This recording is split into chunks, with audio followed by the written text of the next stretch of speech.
The Jet Sweep Show with your co-hosts Will It's Harris Time Harris and Josh Smoky Hell NFL Nelson.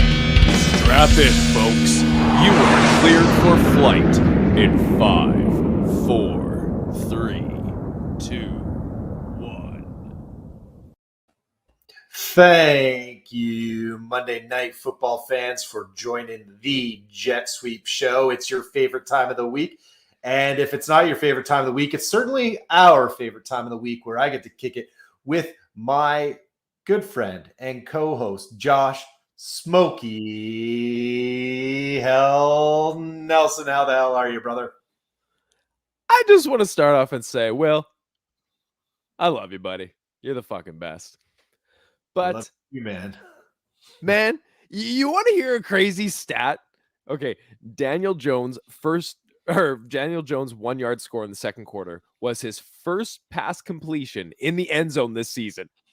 Was 0 for 8 coming into tonight. Jones was the only qualified quarterback with 0 such completions entering week 8. And that one comes courtesy of Next Gen Stats. That's just fucking crazy. But man, did you also see that pass from Kadarius Toney to Sterling Shepard? Beautiful completion, but not quite as nice of a bead as the on-the-run throw that Cedric Wilson of my Dallas Cowboys made in a statement win over the Minnesota Vikings last night. How about them Cowboys? Woo! Absolutely. Cowboys are the real deal, man. And it feels nice to have nice things for once, but with the good. Yeah, hit me up, man. Enjoy it, man. It looks legit. I mean, Dak goes down. I think everybody counted them out of Sunday night football, and they put it together. And hey, with Michael Gallup coming back into that third wide receiver spot next weekend, I mean, maybe Cedric's gonna back up Dak when he's back, or be the backup to Cooper Rush, because that was a beautiful throw. I had to read the name on the back of that jersey at least 3 or 4 times to just make sure that it was Cedric Wilson that was lacing that path. He might be the second best quarterback in the NFC East right now. I'm just putting that out there right now. That was a beautiful fucking throw. Oh man, Danny Dimes, you watch. We talked a little bit about it pre-show, but you watch. The Giants will go on one of their patented late seasons run and get all of those Together Blue faithful hopes up for next season. But Smokey, we got a ton of news to cover. So those of you that are joining us for the first time, we like to kick it off with the black box, where we just go rapid fire through this weekend's events. And man, we got a lot for you that have happened that we need to dissect, that will get you geared up for the week ahead. Smokey, I'll hand it over to you to get it started. Okay, so we got Derrick Henry down for the year, possibly. Calvin Ridley taking an indefinite leave for his mental well-being. Prayers up for you, Calvin, man. I hope you find the recovery that you're looking for and all the help that you need, man. You take all the time you need away to do that, man. All the time. Jameis Winston down for the year. It has not been an overly positive week. So instead, let's focus on the big trade that went down this morning with the LA Rams making a move for Von Miller, the chicken man himself, adding to a potent defensive unit already buoyed by Aaron Donald and Jalen Ramsey. This week, they pulled even with the Arizona Cardinals for the NFC West Division lead, as well as tied atop the NFC itself with the aforementioned Cardinals and the Green Bay Packers. With Derrick Henry going down for at least 6 to 10 weeks, I've been reading some reports this morning that, he's eyeing a possible return for playoffs. Why? Come on. But anyways, the Titans wasted no time today in signing all-day Adrian Peterson to their practice squad, presumably with the aim to move him up into the starting lineup. Now, don't get me wrong. I'm rooting for the 36-year-old running back who couldn't find a roster spot until November 1st. Do it for us old guys. But Will, are we really excited about his prospects in Tennessee? This has to be a downgrade across the board for this offense from both a real life and a fantasy perspective. Yeah, this is going to be really interesting what the Titans do, particularly the Titans coaching staff. I mean, they started to have success this season when they got back to what brought them success in 2020, and that was running the ball, right? Taking those deep shots to AJ Brown, getting a lead, and then just pounding it home with Derrick Henry and rushing for 200 yards. It's going to be really interesting what this offense will do without Arthur Smith, who has shown a lot of creativity now that he's got things rolling in Atlanta, minus last week in Miami, whatever the hell happened there. Oof. But what is this Tennessee offense going to do? And if I was to slot in any running back right now that was a free agent or available on the trade market to take Derrick Henry's place, it's probably Adrian Peterson, right? We still show that he's a strong north-south runner. Doesn't take a lot of passes, never has the capability of has the ability to catch the ball, similar to Derrick Henry. So can he be effective? I think with the type of volume that can be thrown his way, I'm taking a shot on him, man. I'm taking a shot on AP, and he certainly has fresh legs this season. But what are the other options in Tennessee? That's my other question. We've got Darrington Evans, who's eternally on IR. Like that's what his thing is. He just got back on IR, which means he is down for the season now. Yeah. Then they got Jeremy McNichols. Is he? We got McNichols on IR. No, he is. Is he active? He's playing. Okay, he's got a pulse. He is healthy, and then they've got the former Cleveland back, who I did like at one time. The name escapes me right now. I didn't even know he was on the squad until Henry went down.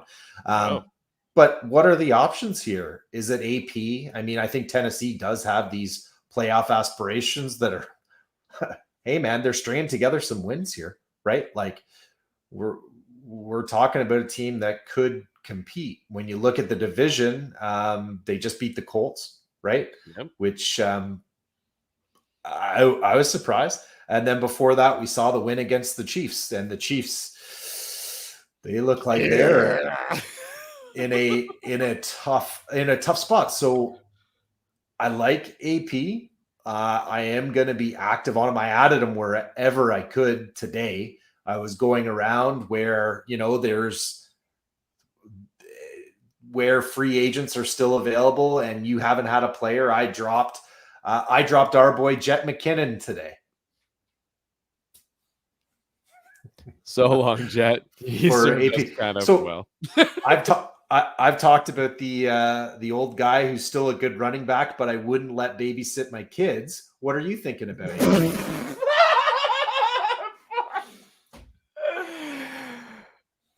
Bad idea to switch topics. Yeah, honest question for you. In a fab situation, how much fab are you willing to commit to picking a guy like AP up? So it's going to depend on just what your roster construction looks like, where your area of need is. I'm in a high stakes league and I'm at about 50% fab budget left. And I'm pushing it all in.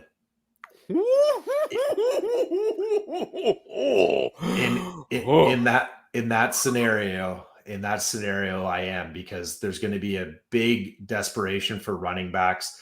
AP, if he can give me 3 or 4 good games, if it also can deprive my my league mates of an RB2 situation, I'm going to do that.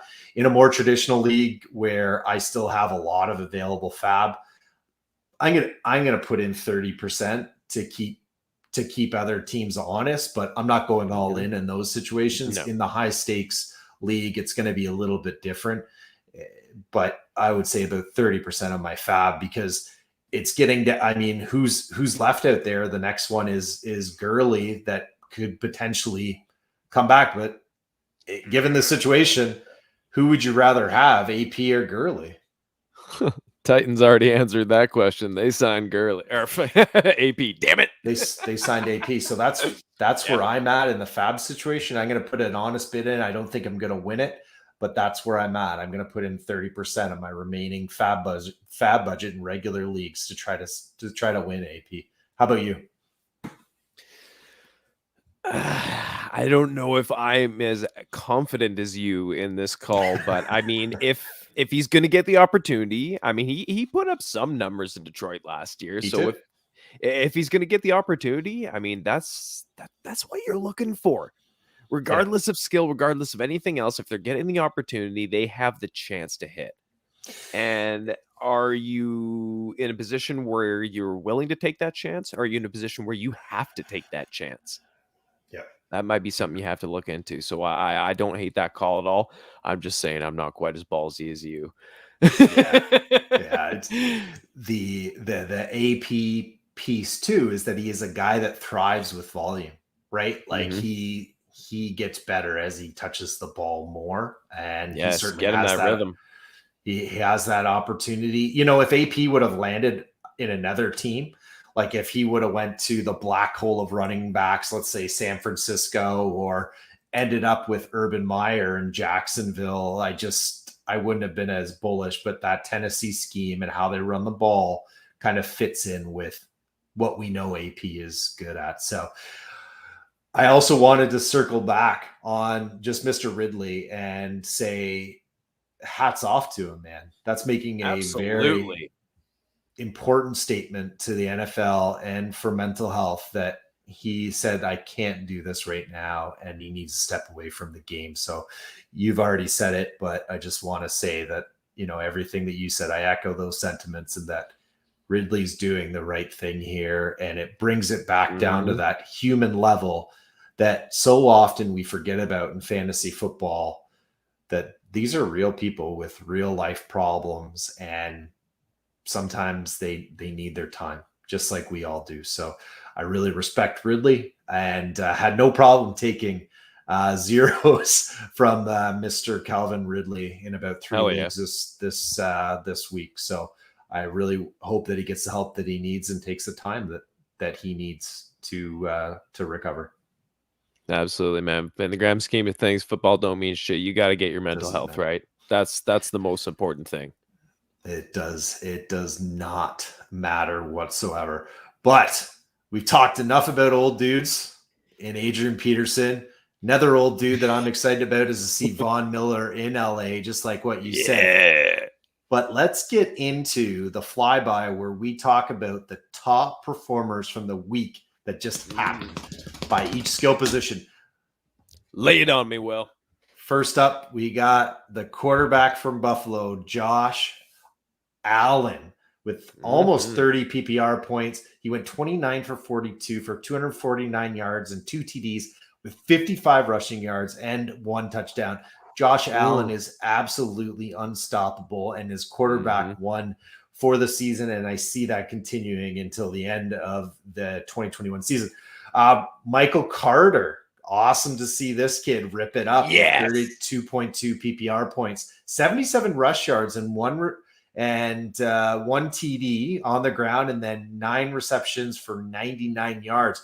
You know, a lot of analysts said, I'm so surprised that Michael Carter broke out. We should have saw this with check down master Mike White, just checking down every chance that he could last week. That really buoyed Carter's performance this week. So it's interesting that usage there. If they change it up to Joe Flacco or they keep it going with Mike White, I think that we can see this continued production, because we sure as hell know that the Jets are going to be a negative game script, and Michael Carter is the dude to go to there. So really cool to see him thrive last week.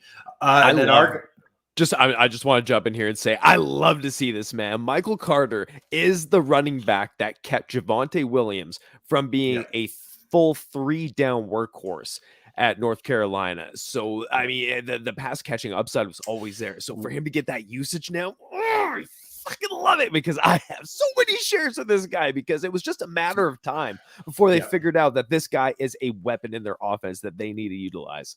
Yeah. Sorry for the interruption. No, not at all. And I mean, after the camp buzz kind of died down, you could get Michael Carter late in drafts. And he was a guy that I'm just saying, why the hell not? Especially in best ball formats where hey, if you're taking him in the 9th, 10th, 11th round, man, you don't care when his points come, or, you don't have to worry about starting him. So if Carter can continue to be this kind of hurry up back, the passing down back, man, he's gonna win some leagues in PPR format. Standard, still going to be a tough go, but in PPR, he's going to be an absolute stud. And then our boy AJ Brown continues on his tear after that bad burrito. Still trying to figure out what that was. I want to eat one, see if it can up my game. But he put up 31.5 PPR points for 10 reception, 155 yards, and 1 TD. They're a big reason why the Titans have unseated the Chiefs and also the Colts this week. He's going to be a big part of what the Titans need to do with Derrick Henry out. So keep an eye on AJ Brown. And then at tight end, it was nice to see TJ Hawkinson come to life, and which was otherwise a completely dead game for the Lions. And he put up 18.9 PPR points, 10 receptions for 89 yards. So those points were all put up without a touchdown. So it's nice to see TJ get going. It was ugly this week in the tight end landscape, man. I was looking over the leaderboard and stuff doing preparation, and I mean, yeah, it was just gross. It was not a good week for the tight ends across the board. So unless Kelsey can pull something out of his ass in the second half here, I don't have high hopes on the position for the week. Yeah, not at all. And that will actually lead us in. So that was our top performers this week. That actually leads us in nicely to Puff Puff Pass, where we focused on a tight end last week. So Puff Puff Pass is where we give you 2 players that we're puffing on and 1 that we're passing on. Last week, with the news around Davante Adams, we were very, very heavy on the Green Bay wide receivers. Our first pick was Alan Lazard.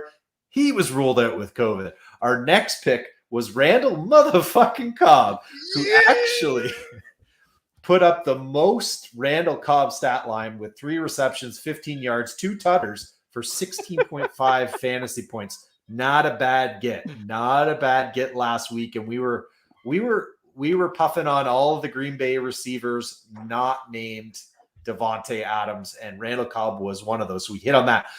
Michael Gallup was another puff. Dallas wide receiver who was coming back from IR, did not make it back this week, but will be back next week. When I look at this week, Smokey, and I look at who else you should have been picking up, dude, if you weren't picking up the Green Bay wide receivers, who else were you picking up? Still storing Gallup on your bench is better than anybody else that you could have picked up on waivers. So 100%. I'm still happy with that. And then old CJ, I screwed up your name so many times last week that I'm not going to try to say it again. Uzama. He actually was tight end 15 on the week. Not bad. I think it was 10 PPR points. Like not the worst in the world, not the greatest. It didn't kill you. It was just a standard tight end performance. Just a shitty tight end performance. But he continues to get targets from Burrow. So I would still be starting him every week. Mm-hmm. And then our pass was Damien Williams, running back 97. So Khalil Herbert continues to be the guy there. We have got Monty coming back soon. So Damien Williams should not be on your roster, should not be on your team. And it's going to be really interesting what happens when Monty comes back with what Herbert is doing for the run game in Chicago. Smokey, who are you puffing on this week? Well, this week I have some choices that some of them have a rapidly approaching expiration date, so not guys I'm blowing a lot of fab or waiver priority for, unless desperate. First up, we have Jordan Howard, who's only 16% rostered on Sleeper. Now, as we said before, the number of usable running backs in fantasy this year are dwindling faster than my son's Halloween candy supply. So when a new one pops up that co-led his team in touches, you need to pay attention. So, as mentioned, Howard received 12 touches, which is the same as Boston Scott received in a trouncing of the Detroit Lions yesterday. Moreover, he was also a red zone option for the team, punching in 2 tutties for good measure. Until Sanders is back, look for the Eagles' backfield to be the committee that they always wanted, which makes Howard a decent flex play with touchdown upside, at least in positive game scripts until Sanders is back. By the way, Philadelphia faces the Chargers this week, who are allowing the second most fantasy points on average to the running back position. Next up, we got Trevor Siemian, who is 0% rostered on Sleeper. In Superflex leagues, you likely don't get the luxury of streaming the position, but in single QB leagues, Siemian can be a minimum 1 week fill-in option until Taysom likely resumes the lead role. So, like I said, Siemian has a close approaching expiration date, but he can definitely help stem the bleeding if your roster has lost pieces at quarterback through injury or bye weeks. New Orleans faces Atlanta this week, which might be enough of a showcase game to grab a bit stronger of a hold on the spot under center. My pass this week is Robbie Henderson, who is 93% rostered on Sleeper. Still, man, I almost think his stock goes up if Sam Darnold doesn't pass through concussion protocol this week. Either way, whether Robbie is attempting to catch passes from a recently concussed Darnold or PJ Walker, who did nothing to move the offense yesterday, I am all the way out on Anderson. He didn't even see a 75% snap share last week or this week. Unless your roster is desperate for touchdown upside, which isn't even a safe play, you can confidently sit or even cut Robbie at this point. What you think about those, Will? Yeah, man, I think that you're bang on with your puffs and your pass. I mean, right off the top, it is just an absolute travesty to watch the Eagles use Kenny Gainwell or not use Kenny Gainwell. Oh, God. He was someone I thought of when Derrick Henry went down for the year. I'm like, make a trade for Gainwell. If the Eagles are going to waste his talent there, get him somewhere that's going to give him the opportunity, man. That guy can do it.